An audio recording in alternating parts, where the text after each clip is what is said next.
li gën a xew ci réew mi mooy xew-xew ñi nga xamante ni am na bokk na ci mooy suul-suli fële ca Thiès mu nekk commune de Notto Diobass dans le village de Pout-Diack quartier bu ñuy wooyee Pout-Diagne donc mu am ñoo xamante ni peut-être dañu amoon seen diggante benn xëccoo ndax kii géwél la kii géer la duñ ko fi suulee dañ ko fiy suul bu ñu tollee en 2021 débat yi ñu mel di xew ci réew bu mel ni Sénégal ndax tiitoo ci li nga xamante ne mooy avenir bi. Merci Marena. En fait moi j'ai suivi les événements comme tout le monde et moi je crois que c'est vrai que dans la société sénégalaise nous avons des pratiques, nous avons nos coutumes et tout ça, mais quand même les gens naissent égaux devant Dieu et que tout le monde am na droit fi mu dëkk su fa génnee àdduna ñu suul ko fa quelle que soit sa couleur ou son appartenance ethnique ou je sais pas, mais loolu c'est des pratiques yoo xam ne war nañ ko dépasser en fait ci dëkk bi quoi, franchement, pour aller, parce que doomu aadama bu dara nit bu xësee ba faatu rek déjà il y a tout un processus, il y a tout un cérémonial autour de la dépouille qu'il faut gérer très rapidement, ñu enterrer ko après jébbal ko borom nit ñi nekk ci leneen. Mais nit faatu ñu ne buñ ko denc fii duñ ko fi suul parce que bon géwél la wala géer la wala lële la. Moi je crois que loolu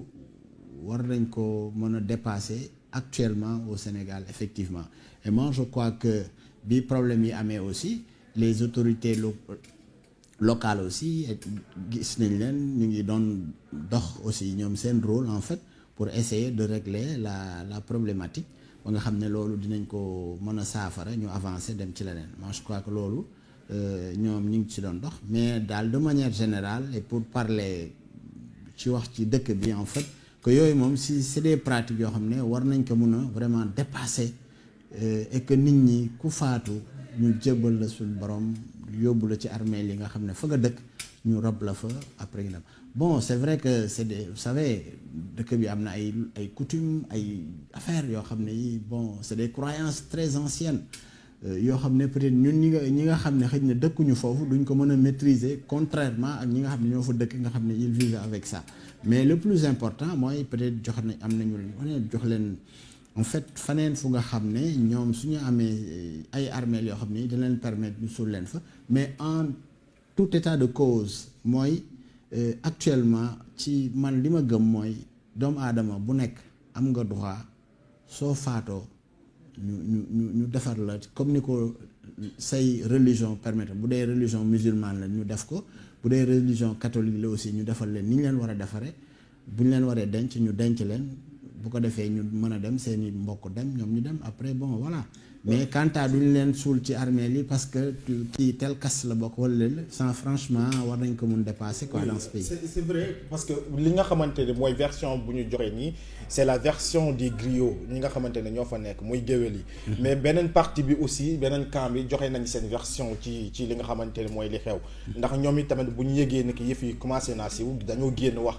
te ñoom ci seen i kaddu yëf yi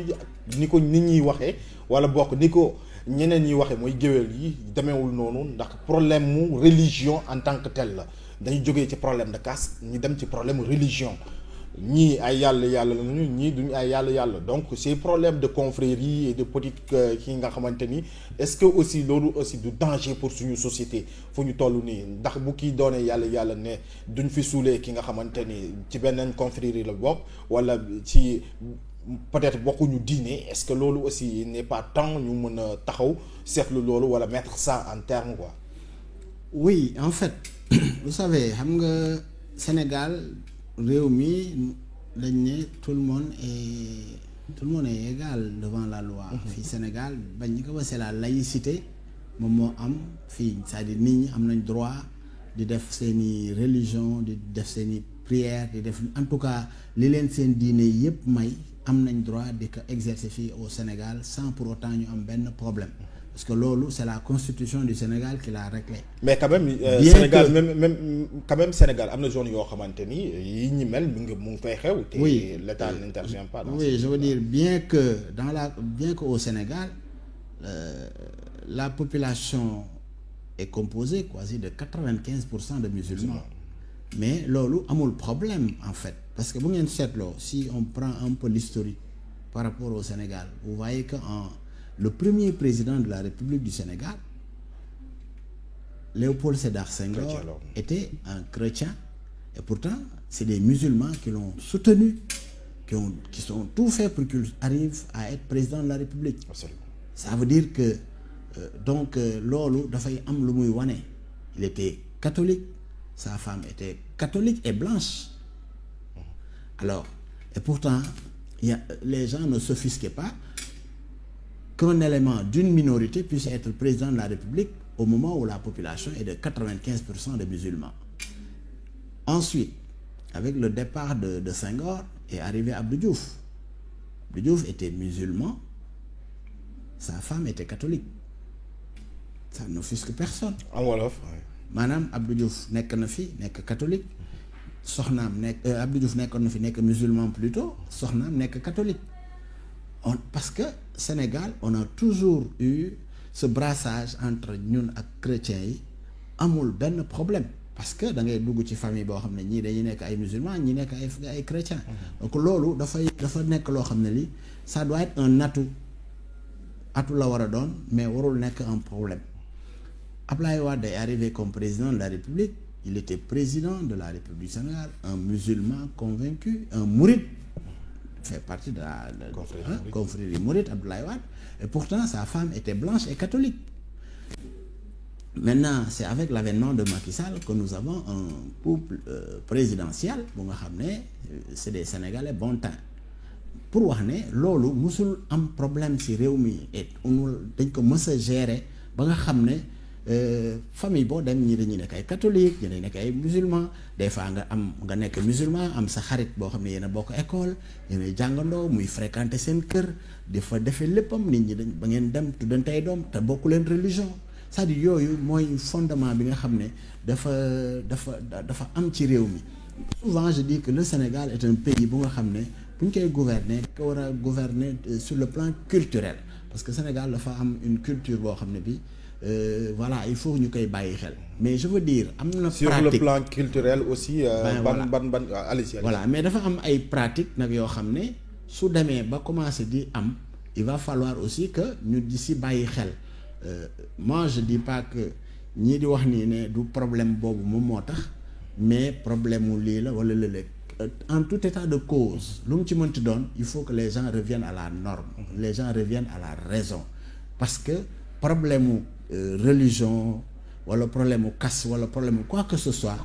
yooyu warul dox Sénégal dañu war a fexe ba ces problèmes là ñu régler que de manière définitive ba du fi am parce que fii mu dëkk yi mu am yépp ay source de problème la ay source de tension la mooy indi ay xeex ay guerre et tout ça et vraiment Sénégal nous n'avons pas besoin d'autant plus que gis nga tey bon voilà ñu ngi boo xoolee Sénégal lu ñuy wax cousinage à plaisanterie kal nga xam ne tey mën naa da ngay gis kenn da ngeen di daje fenn mu dal ci sa kaw nii nga mer bëgg ko song xam nga ne na waaye mais Guèye bul topp waa ji Guèye la sant Guèye la sant moo tax mu def lii xam nga Guèye ni ñoom ay dof lañ nga daal di koy bàyyi tu es déjà apaisé. Absolument. Bàyyi complètement finalement ngeen waxtaan jëlante ay numéro di déggante une amitié daal di ciy dox pour wax ne Sénégal loolu